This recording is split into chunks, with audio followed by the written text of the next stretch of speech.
আমার অনুমতি ছাড়া এখানে মাকে কেন কবর দিয়েছিস? আমি এই কবর তুলে ফেলবো, আমি এই কবর রাখবো না। আমার অনুমতি ছাড়া তুই কেন কবর দিয়েছিস? সরে যা, সরে যা এখান থেকে। এই এই এই কি কাজটা করেছিস? এখানে আমি সদ্য বালি তুলেছি, এখানে আমি বাড়ি করব, তোরা আমার অনুমতি ছাড়া এখানে মায়ের কবর কেন দিয়েছিস? বল কেন দিয়েছিস এই কবর? আরে ভাইয়া, তুমি এটা কি করছো? এক খাবাতে দাঁত ফেলে দেবো, বোকা কোথাকার। এই ঢাকা থেকে বাড়ি আসা কি চারটাখানি কথা নাকি? আমি কত কষ্ট করে ট্রেনে ঝুলে ঝুলে বাড়ি এসেছি, আমার জন্য একটু সহ্য পেলো না? তোরা আমার অনুমতি ছাড়া আমার জায়গায় মায়ের কবর দিয়েছিস। আমার কত স্বপ্ন ছিল, আমার কত শখ ছিল, সব মাটি করে দিয়েছিস। আমার অনুমতি ছাড়া মায়ের কবর এখানে কেন দিয়েছিস? আমি এখানে 5 তলা একটা বিল্ডিং করব, সুখে শান্তিতে বসবাস করব, তা না আমার অনুমতি ছাড়া মায়ের কবর দিয়েছিস। এক ভাইয়া, মেজো ভাইয়া তোমার জন্য অনেকক্ষণ অপেক্ষা করেছে, তাছাড়া তোমার ফোনও বন্ধ ছিল। আর গ্রামের মানুষের কথা মতোই মাকে এখানে কবর দেওয়া হয়েছে। হ্যাঁ চুপ কর, এলাকার মানুষ কি বড় হয়ে গেল? তোদের এই ভাইকে কিচ্ছু মনে করলি না? আমি এই পরিবারের বড় সন্তান, আমার কি কোনো মূল্য নেই তোদের কাছে? বললাম তো ভাইয়া, তোমার ফোন বন্ধ ছিল। আচ্ছা ঠিক আছে, আমি মেজো ভাইয়াকে ডাকছি, তুমি একটু শান্ত হও। কাউকে ডাকতে হবে না, আমি আমার কাজের সমাধান দিচ্ছি, এখানে চুপচাপ দাঁড়িয়ে দেখ। আরে আরে বড় ভাই, তুমি কখন এসেছো? আর এসব কি করছো? তোমার হাতে কোদাল কেন?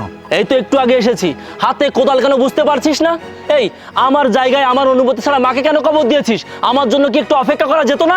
বড় ভাই, তোমার জন্য অনেক অপেক্ষা করেছিলাম, এমনকি জানা আমাদের সময়টা তোমার কাছ থেকে অনুমতি নিয়ে দিয়েছিলাম, কিন্তু তুমি তো সময় মতো আসতে পারোনি। এখানে অনেক মানুষ এসেছিল, তাই কোনো দিশা না পেয়ে মায়ের লাশটা আমরা দাফন করে ফেলেছি। যা হয়েছে অনেক ভালো হয়েছে। আসলে আমি তো তোদের কেউ না, এখন তোরা যে মাকে এখানে কবর দিয়েছিস, আমি আজ বাদে কাল একটা বাড়ি বানাবো, তখন কি হবে? আসলে বড় ভাই, মাকে এখানে কবর দেওয়ার পক্ষে আমিও ছিলাম না, কিন্তু কি করব বলো, মাই তো ওসিয়াত করে গিয়েছে মাকে এখানে কবর দেওয়ার জন্য। মিথ্যা কথা, এটা তোর ব্যক্তিগত ওসিয়ত। তাছাড়া মা বেঁচে থাকতে তো কখনো আমাকে কথা বলেনি। তুই আমাকে এখানে ভালো একটা বাড়ি বানাতে দিবি না, ঢাকা থেকে গ্রামে এসে থাকতে দিবি না, এর জন্য তুই ইচ্ছা করে এই ফোন দিতে এসেছিস। ভাইয়া, আপনি ভুল বুঝছেন। মা যখন অসুস্থ ছিল তখন আপনাকে কতবার বাড়িতে আসতে বলা হয়েছে, কিন্তু আপনি আসেননি। আপনি যেহেতু বাড়িতে আসেননি, তাহলে আপনি জানবেন কি করে মা ওসিয়ত করেছে কিনা? আরে তুমি আমাদের মাঝে কথা বলছো কেন? হ্যাঁ, এটা তোমার পরামর্শ, আমি কি বুঝি না? বড় ভাই, তুমি একটু বোঝার চেষ্টা করো, ছোট ভাইয়ের বউর সাথে এভাবে কথা বলছো কেন? কই, আমি তো বড় ভাবির সাথে কখনো গলা উঁচু করে কথা বলি না, অন্তত বোন হিসাবে কথা বলো। বাহ, ভালোই তো বড় ভাইয়ের মুখের উপর কথা বলা শিখে গেছিস। আমি বুঝতে পেরেছি তোরা সবাই মিলে প্ল্যানিং করে আমার জায়গার উপর মাকে কবর দিয়েছিস, কিন্তু সেটা আমি হতে দিব না। এক্ষুনি আমি এই কবর খুঁড়ে ফেলবো। কি ব্যাপার, আপনারা এখানে কি করছেন? এই কে আপনি? আমি ব্যাংক থেকে এসেছি। আপনাদের ভেতর আলামিন কার নাম? ও, আপনি ব্যাংক থেকে এসেছেন? আরে ভাই, আমার নাম আলামিন। আমার মা নিশ্চয়ই আপনাদের ব্যাংকে অনেক টাকা রেখেছিল, যা আছে আমাকে দিন।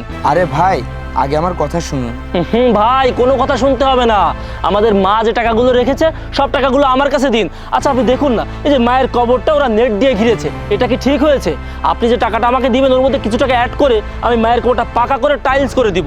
তাছাড়া ওই টাকা যদি আমার কাছে না দিয়ে এদের কাছে দেন, তাহলে এরা খরচ করে ফেলবে, কারণ আমার এই ভাই দুটো নেশাপানি করে। আলামিন ভাই, উত্তেজিত হবেন না, আগে আমার কথাগুলো মনোযোগ দিয়ে শুনুন। আপনার আম্মা যখন অসুস্থ ছিলেন, তিনি এই সকল সম্পত্তির দলিল ব্যাংকে রেখে ব্যাংক থেকে 10 লক্ষ টাকা লোন নিয়েছিলেন। আমি সম্পত্তির সকল দলিল নিয়ে এসেছি। এখন বলুন, কে এই ব্যাংকের টাকা পরিশোধ করবে? ও, এবার বুঝতে পেরেছি, কিন্তু মা লোন দিনা করে টাকা কি করলো? দেখেন ভাই, আমি গ্রামে থাকি না, আমি ঢাকাতে চাকরি করি। আমি এই মায়ের মৃত্যুর খবর শুনে ছুটে এসেছি। এখন যেহেতু মা লোন করে এদেরকে টাকা পয়সা দিয়ে হেল্প করেছে, সেহেতু এরাই শোধ করবে, এর মধ্যে আমি নেই ভাই। ও, এবার বুঝতে পেরেছি। আসল কথা হচ্ছে, আপনাদের মা ব্যাংক থেকে কোনো লোন করেননি, উল্টো তিনি 10 লক্ষ টাকা সঞ্চয় করে রেখে গিয়েছেন। আরে ভাই, কি বলেন? ধর্মিয়া, এত সময় আপনি মজা করলেন। আমি এই বাড়ির বড় ছেলে, টাকাগুলো আমার হাতে তুলে দিন, মায়ের কবরটা পাকা করতে হবে। কিন্তু ভাই, আপনাদের মা ওসিয়াত করে গিয়েছেন। তিনি একদিন ব্যাংকের ম্যানেজারের কাছে গিয়েছিলেন এবং তিনি বলেছিলেন তার এই জমানো টাকাগুলো তার 3 ছেলের মধ্যে যে সব থেকে ভালো তাকে যেন দিই। আমি আপনাদেরকে পরীক্ষা করলাম এবং পরীক্ষা শেষে দেখলাম আপনার বাকি 2 ভাই আপনার মতো সলসাতুরি কথা বললো না, বরং আপনি সলসাতুরি কথা বললেন।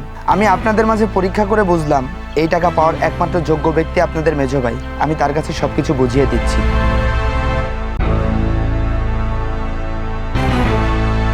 ভাই, এই নিন, এখানে 10 লক্ষ টাকা আছে, আর এই আপনার সম্পত্তির দলিল। এখন এটা কিভাবে ভাগ বন্টন করবেন, এটা আপনাদের একান্ত ব্যক্তিগত বিষয়। আমাকে দয়া করে কেউ ভুল বুঝবেন না। আসি। ঠিক আছে, আমাকে সবাই পদে পদে ধোকা দিল আর দোষী বানালো, এতে আমার কোনো দুঃখ নেই।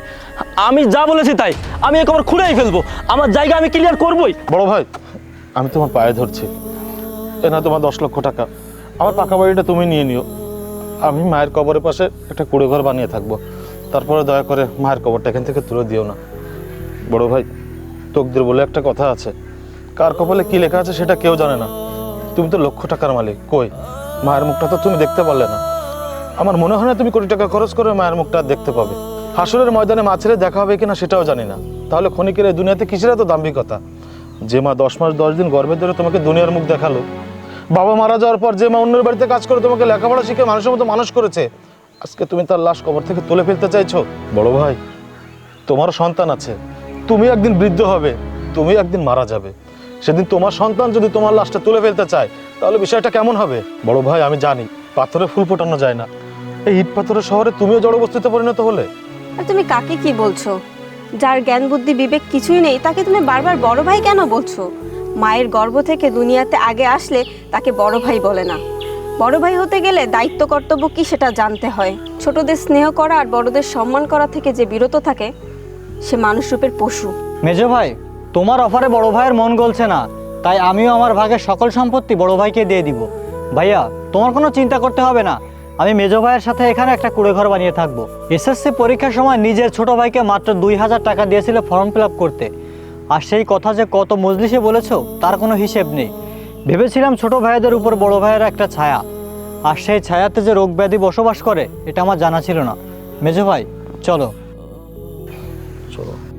এই দাঁড়া, কামরুল, ওসমান, আমি আমার ভুলটা বুঝতে পেরেছি। তোরা কি এখন আমাকে ক্ষমা করবি না? সবাই চলো, আমাদের কোনো বড় ভাই নেই, চলো। ভাই,